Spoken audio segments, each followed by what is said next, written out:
आज आम्ही श्रीमद भगवद्गीतेचा 15वा अध्याय घेणार आहोत. ओम श्री गणेशाय नमः. ओम श्री परमात्मने नमः. अथ पंचदशोऽध्यायः. श्री भगवान उवाच. ऊर्ध्वमूलमधशाखम् अश्वत्थं प्राहुरव्ययम् छंदासि यस्य पर्णानि यत्संवेद स वेदवित्. श्री भगवान म्हणाले, आदी पुरुष परमेश्वर रूपी मूळ असलेल्या, ब्रह्मदेव रूप मुख्य फांदी असलेल्या ज्या संसार रूप अश्वत्थ वृक्षाला अविनाशी म्हणतात, तसेच वेदी ज्याचे पाणी म्हटले आहे, त्या संसार वृक्षाला जो पुरुष मुळासहित तत्वत्व जाणतो, तो वेदाचे तात्पर्य जाणणारा आहे. आदच्च ऊर्ध्वं प्रसुताश्च शाखा गुणप्रवृद्धा विषय प्रवाला आदच्च मूलाननुसंततानि कर्मानुबंधीनि मनुष्यलोकी. त्या संसार वृक्षाच्या तिन्ही गुणरूप प्राण्याने वाढलेल्या, तसेच विषयभोगरूप अंकुराचा देव, मनुष्य आणि पशुपक्ष्यादी योनिरूप फांद्या खाली व वर सर्वत्र पसरल्या आहेत. तसेच मनुष्य योनीत कर्मानुसार बांधणारी आहेत. ममता आणि वासनारूप मुळे खाली आणि सर्व लोकात व्यापून राहिलेली आहे. न रूपमसेह ततो लभते नान्तोर्न चादीर्न च संपतिष्ठा अश्वत्थमेनं सुरूढमूलम् आशंगशस्त्रेण दृढेन चित्वा. या संसार वृक्षाचे स्वरूप जसे सांगितले आहे, तसे येथे विचार आढळत नाही. कारण याचा आदी नाही, अंतही नाही, तसेच त्याची उत्तम प्रकारे स्थिरताही नाही. म्हणून या अहंता, ममता आणि वासनारूप अतिशय घट्ट मुळे असलेल्या संसाररूपी वृक्षाला बळकट वैराग्यरूप शास्त्राने कापून ततः पदम तत्परिमार्गितव्यम् यस्मिन् गता न निर्वर्तन्ति भूये तमेव चाद्यं पुरुषं प्रपद्ये यथा प्रवृत्ती प्रसूता पुराणी. त्यानंतर त्या परमपदरूप परमेश्वराला चांगल्या प्रकारे शोधले पाहिजे, जेथे गेलेले पुरुष संसारात परत येत नाहीत, आणि ज्या परमेश्वरापासून त्या प्राचीन संसार वृक्षाची प्रवृत्ती परंपरा विस्तार पावली आहे, त्या आदिपुरुष नारायणाला मी शरण आहे. अशा दृढ निश्चयाने त्या परमेश्वराचे मनन आणि निध्यासन केले पाहिजे.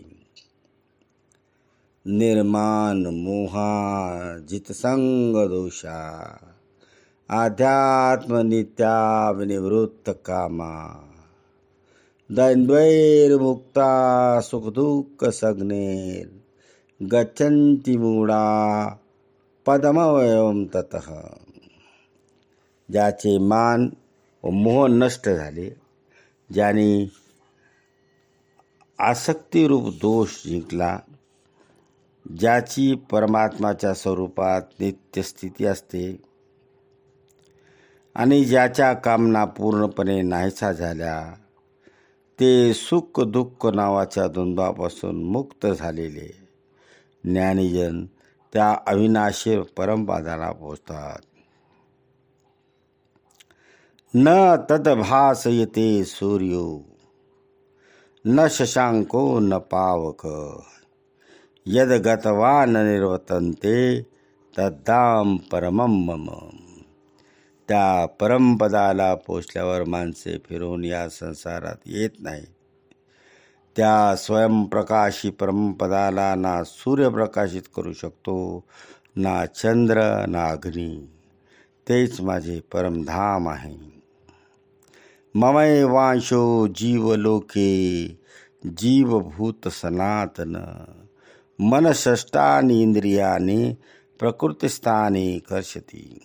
या देहात या सनातन जीवात्मा माझ्याचा अंश आहे आणि तोच प्रवृत्तीत स्थित मनाला आणि पाची इंद्रियांना आकर्षित करतो.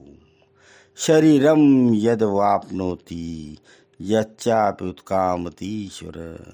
गुहितैवतानि संयाती वायुर्गंधा निवाशात. वारा वासाच्या वस्तूतून वास घेऊन स्वतः बरोबर घेऊन नेतो, तसाच देहादिक्रमाचा स्वामी जीवात्माही त्या शरीराचा त्याग करतो. त्या शरीरातून मनसहित इंद्रिय बरोबर घेऊन नवीन मिळणाऱ्या शरीरात जातो. श्रोत्रम चक्षु स्पर्शनमच्च रसनम घ्राणमेव च अधिष्ठाय मनश्चायम विषयानुपसेवते. हा जीवात्मा कान, डोळे, त्वचा, जीभ, नाक आणि मन याच्या आश्रयानेच विषयाचा उपयोग घेतो. उत्क्रामंतं स्थितं वापी भुंजानं वा गुणान्वितं. विमूढा नानुपश्यन्ति पश्यन्ति ज्ञानचक्षुषा. शरीर सोडून जात असता किंवा शरीरात राहत असता किंवा विषयाचा भोग घेत असता किंवा 3 गुणांनी युक्त असताही त्या आत्मस्वरूपाला अज्ञानी लोक ओळखत नाहीत. केवळ ज्ञानरूपी दृष्टी असलेले विवेकी ओळखत नाहीत. केवळ ज्ञानरूप दृष्टी असलेले विवेकी ज्ञानी तत्व ओळखतात. यतन्तु योगिनश्चैनं पश्चान्तात्मव्यवस्थितं. यतन्तोऽपि कृतात्मानो नैनं पश्यन्यचेतस. योगीजनही आपल्या हृदयात असलेल्या या आत्म्याला प्रयत्नाने तत्त्व जाणतात, परंतु त्यांनी आपले अंतःकरण शुद्ध केले नाही. असे अज्ञानी लोक प्रयत्न करून या अध्यात्मरूपाला जाणत नाहीत. यदादित्यगतं तेजो जगत भासयति किलं. यच्चांद्रमसि यच्चाग्नो तत्तेजो विधी मामकम्. सूर्यामध्ये राहून जे तेज सर्व जगाला प्रकाशित करते ते तेज चंद्रात आहे आणि जे अग्नीत आहे ते माझेच तेज आहे असे तू समज. गामा विशेष भूतानी धार्या मेहमोजसा. पुष्णामी चौषधी सर्वा सोमो भूत्वा रसात्मक. आणि मीच पृथ्वीत शिरून आपल्या शक्तीने सर्व पृथ्वीला धारण करतो आणि संसार रूपार्थात अमृतमय चंद्र होऊन सर्व वनस्पतीचे पोषण करतो. अहम वैश्वानरो भूत्वा प्राणिनां देहमाश्रित. प्राणापान समायुक्त पचामन्यम चतुर्विधम. मी सर्व प्राण्याच्या शरीरात राहणारा प्राण व अपानाने संयुक्त वैष्णागर अग्निरूप होऊन 4 प्रकारचे अन्न पचवितो. सर्वस्य चाहं हृदि सन्निविष्टो मतो समूर्तिर्ज्ञानसम्मोहनमच्च. वैदे च सर्वैरहमेव वेदो वेदान्तकृत्वेद्विदेव चाहं. मी सर्व प्राण्याच्या हृदयात अंतर्यामी होऊन राहतो आणि माझ्यापासूनच प्रवृत्ती, ज्ञान आणि अपान ही होतात. सर्व वेदाकडून मीच जाणण्यास योग्य आहे. तसेच वेदांताचा कर्ता आणि वेदांना जाणणारा मीच आहे. द्वाविमो पुरुषो लोके शरचाक्षर एव च शर सर्वाणि भूतानि कुटोसो शर उच्यते. या विश्वात नाशवान आणि जीवनाशी असे दोन प्रकारचे पुरुष, त्याच्यामध्ये सर्व भूतावातांची शरीरे हा शास्त्र नाशवान आणि जीवात्मा अविनाशी म्हटला जातो. उत्तम पुरुषोनस्त्वन्या परमात्मे त्युदाहूत यो लोकत्रयमाविश्य विभिर्वत ईश्वर. परंतु या दोन्हीपैकी उत्तम पुरुष तर निराश आहे, जो तिन्ही लोकात प्रवेश करून सर्वांचे धरण पोषण करतो, ज्याच्यामध्ये तो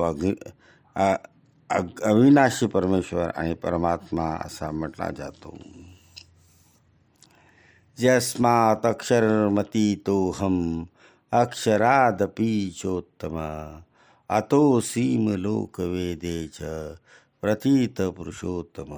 कारण मी नाशवान जडवर्ग क्षेत्रापासून तर पूर्णपणे पलीकडचा आहे आणि अविनाशी जीवात्म्यापेक्षाही उत्तम आहे. म्हणून लोकात आणि वेदातही पुरुषोत्तम नावाने प्रसिद्ध आहे. यो मामेव सममूढो जानाति पुरुषोत्तमं स सर्वे विद भजन्ति माम सर्वभावेन भारत.